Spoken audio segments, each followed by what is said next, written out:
come and chew on that rotten old hay a little bit in the mornings. There was like a herd of about 150 of them in the neighborhood, just roamed around. You know, we were up there about 8,500 feet in this kind of high plateau kind of area with all that quaking aspens and the tall pines and blue spruce and so forth. Wow. I mean, we get 10 feet of snow up there in the winter. It's a little difficult to dig out. But oh my goodness, what a gracious place to be in. It was just worthy of a year or two of your life of just hanging out up there. And that's what we did, man. Wow. What a great place to go and regenerate, you know. It was in the right neighborhood, too. There's these mountain peaks around you, you know. Reminded me of my place over there I got a little later. Got my own place years later up on what they called Gross Dam Road, up off Coal Creek Canyon there above Rocky Flats Arsenal down below, you know. So again, it's up about 8,500 feet on a ridge this time, man.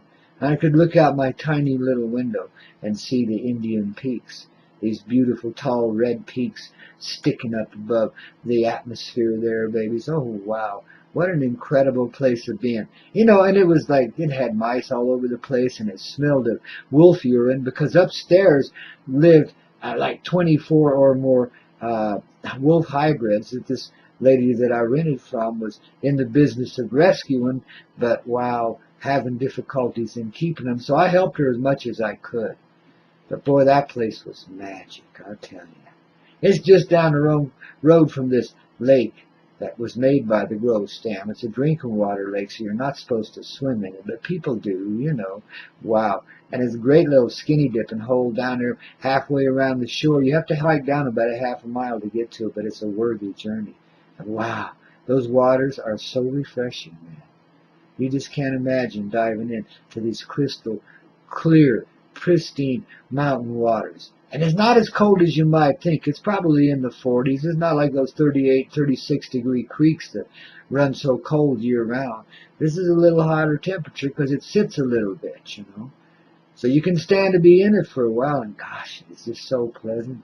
And it was nice to be living just down the road from that. You know, when I needed a little sink or swim, I'd go down there and do that, you know.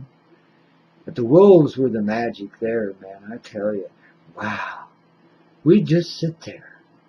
You know, I'd be down on I had a porch out front there, you know, and she had a porch right above me, and all the wolves would form up on that porch, and we'd start singing together. I don't know if it was me or them that started it. So sometimes it was a little of both. We were just really connected in the heart.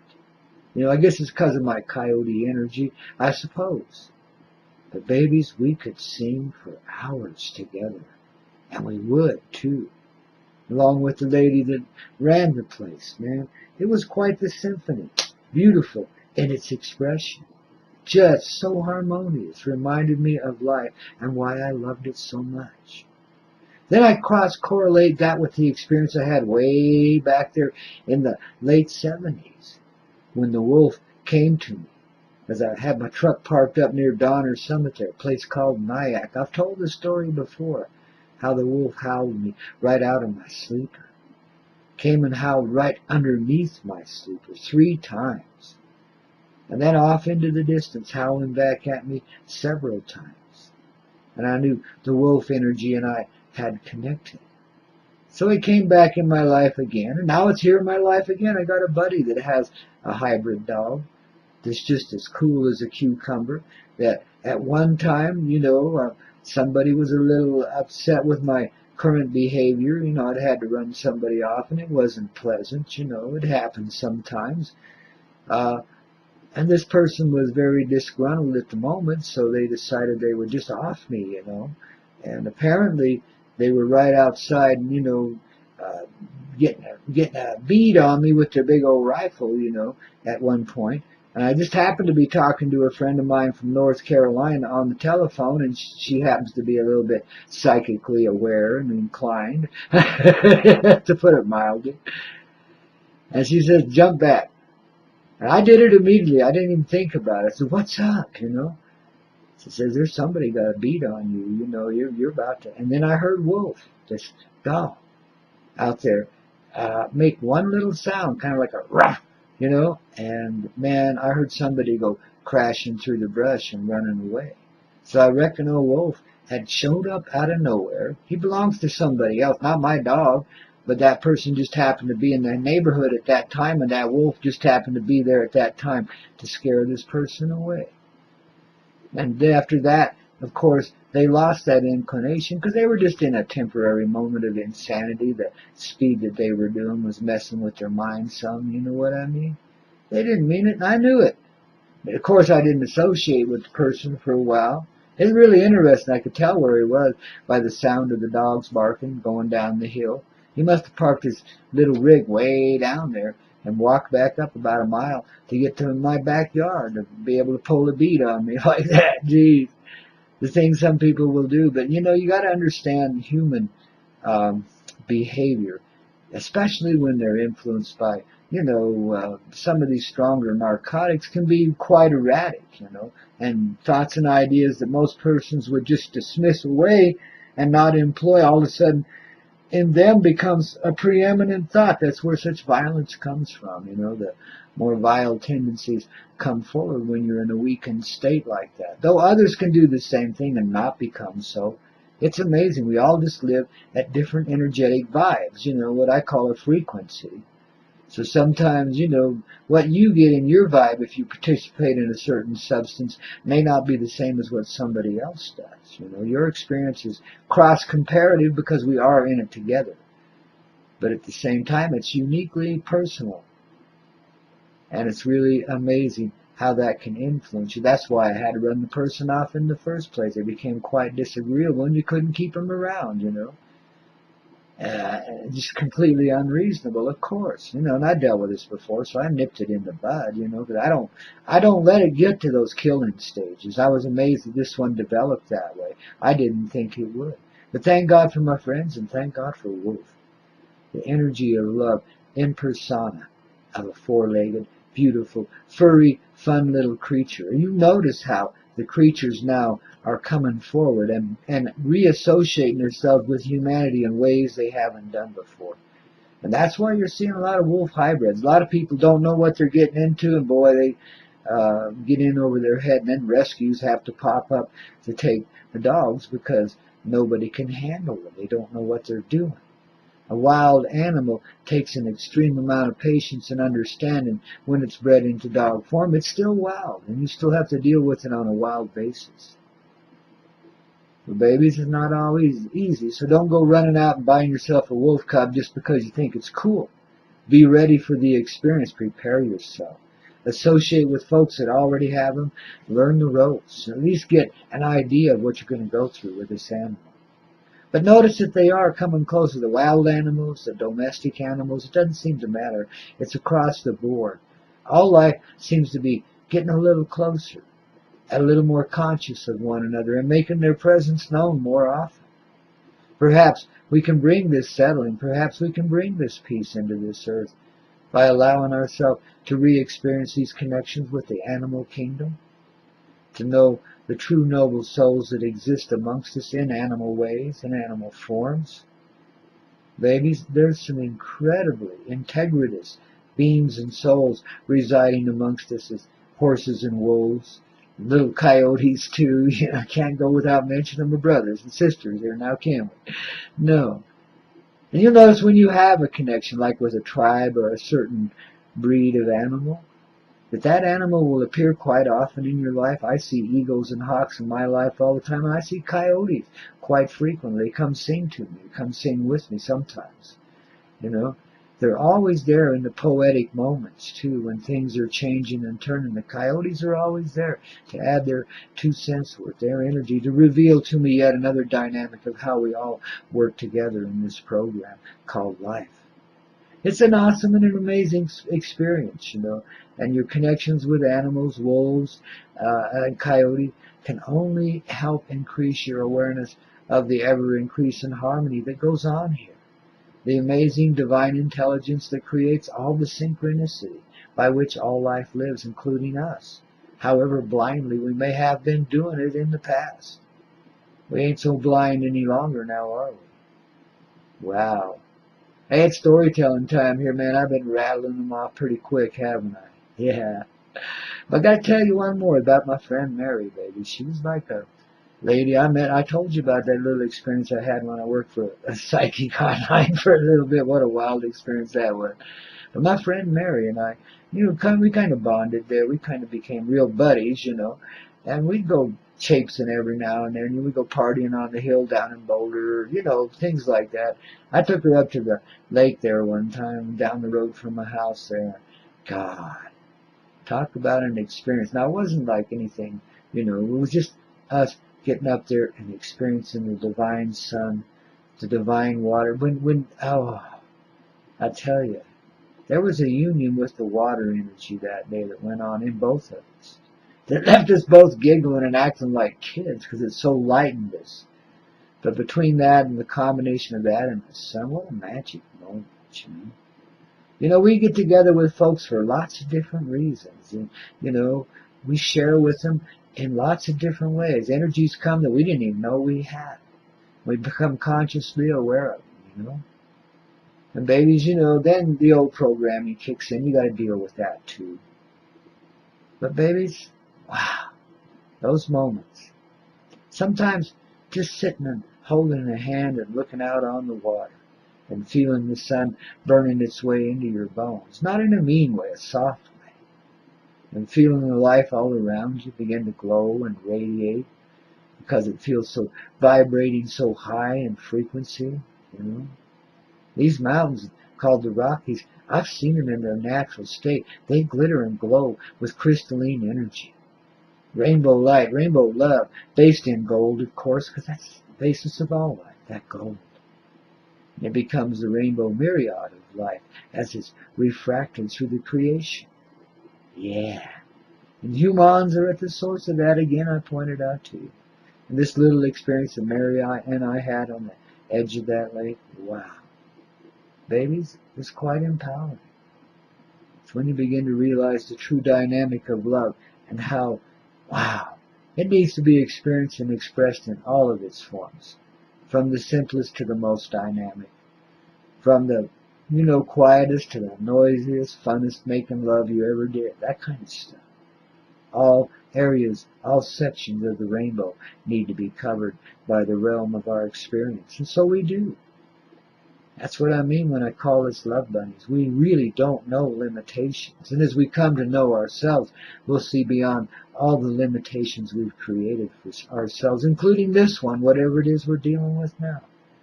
There's always some little limitation in life popping up. Always something you need to know that you don't know yet. Always something you need to be aware of that you ain't quite caught on to yet, and it'll nag at you.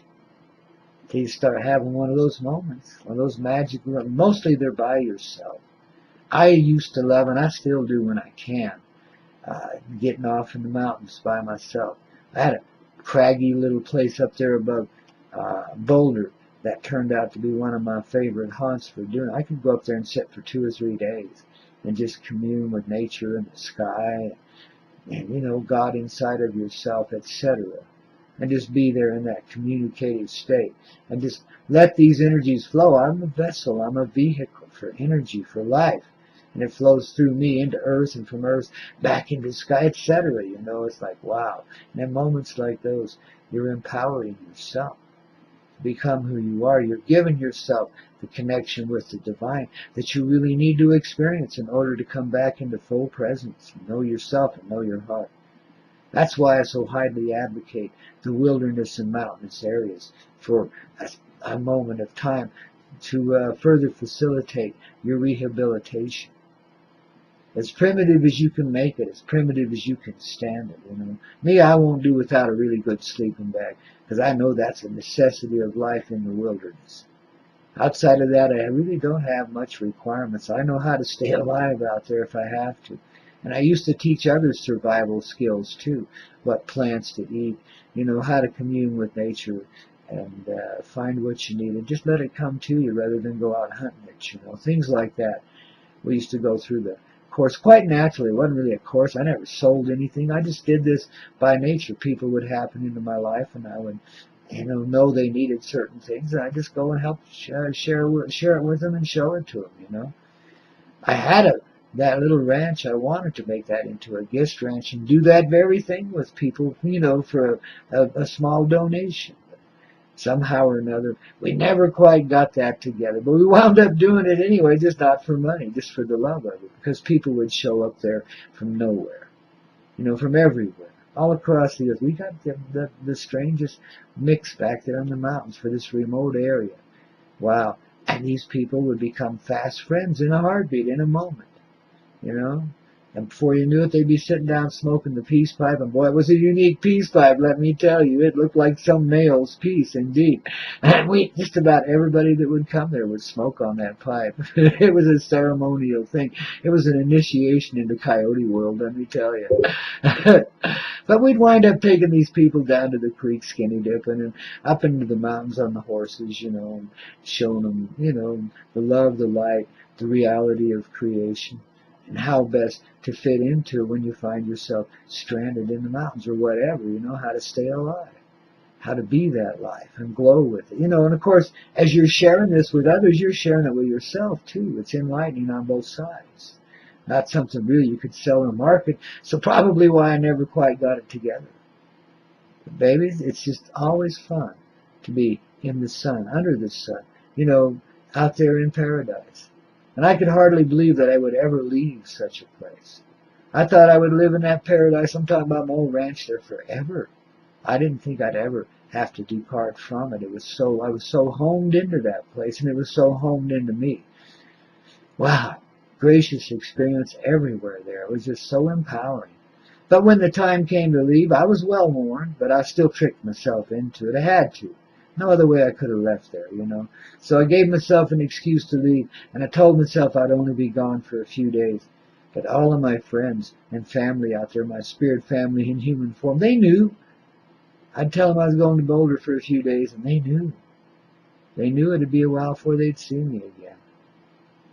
Babies, it's amazing that you can, in this life, leave paradise behind you and all the angelic family that goes with it, and go forward with all of those beings and presences in your heart, and further employ their gifts and abilities as well as your own in service, full-time service to humanity, to the human heart, the mother love inside of that human heart that creates all. Babies, we all have magic journeys, magic moments awaiting us. And many of us haven't had the cojones to step out and just do what the heart wants us to do. But as it continues to prove itself to you, these desires of the heart become stronger and more evident and more clear.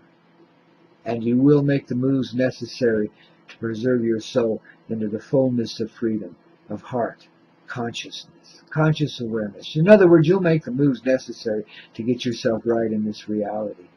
And get it back together again, baby. That's what we share here on the Coyote Medicine Show, along with a whole lot more, babies. Yeah, it's literally rock and roll all the time, babies. We experience the sublime, even as we just rap about these little moments in life that are so freaking magic, that are so freaking precious. The things that really make life worth living. And notice, there's seldom any money involved. It's connection. It's heart. It's love. It's moments that you can really, really embrace. And no matter where they take you, or how misled you may have felt or so forth. I mean, we all have our stupid-ass victim mentality sometimes. We're not victims of anything, least of all love. Love is the strongest strength we have. Love is everything. It's your heart included as the center of love. And from that well of life, that loving heart inside of you, springs forward the entire creation of the new reality. Because you make the same commitment in yourself that I made in mine as I stepped away from paradise and became a complete and whole and natural servant of the heart, even though I still live with a lot of my humanity. Babies, and I've been able to share copious amounts of healing energy, great love here, life, and make a little splash here and there, and had a great time doing it. I've been well received everywhere I've gone. I thank the people of this earth for always having been so gracious with me. There have been a few times when they weren't, but for the most part, they've always been super gracious with me. And I can't thank you enough. I love you from the very, very core of my being, From the core of my existence, this love springs out and becomes you. It is you. And this is how I can say I love you, no matter who you are or what you're doing.